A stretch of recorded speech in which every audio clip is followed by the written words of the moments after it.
Bang.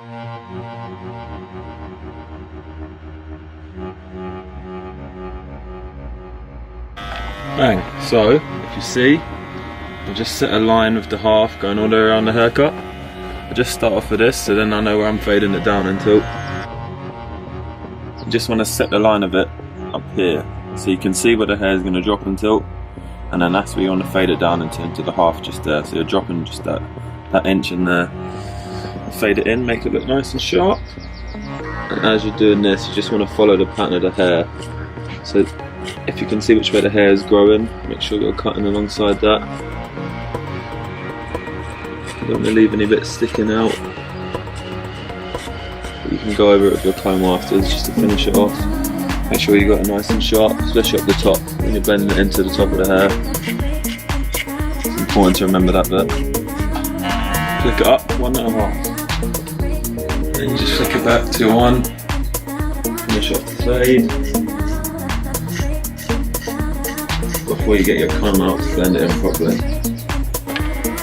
Bang. And this is the boy you want to help finish off that fade. Also what you can do is go back to the half and just flick up, just so you catch the rest of the fade line so it's all fitting in together nicely. And you don't want to take it much higher with this half now, you're just flicking up at the bottom where the one didn't catch those little stray hairs and just fading it in.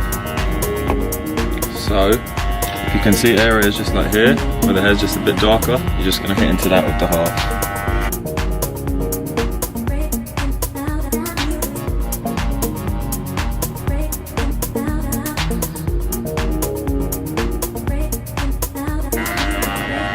How are you, gentlemen?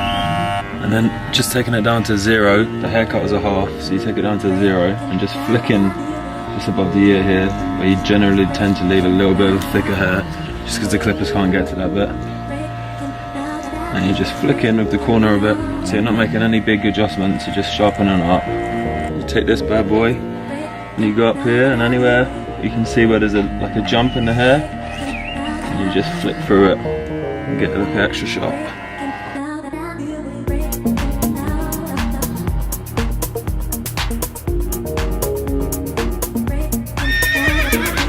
One in the middle, and then 2 either side. So, Jesus, that's some look. So you just want to separate it like this, or similar to, just so you can take out, this is the main part of the hair, this is the main body of it, and then these are the sides where it's going to overlap into the fade. So, set your line at the back, and just all you do is comb the hair back up, catch it between these 2 fingers, put it in there, set your line just straight across, and then you comb it forward. Then, when you pull the hairs just in front of that back, you'll be able to see just about where the shorter hairs are underneath these ones, and you just cut them all to that level.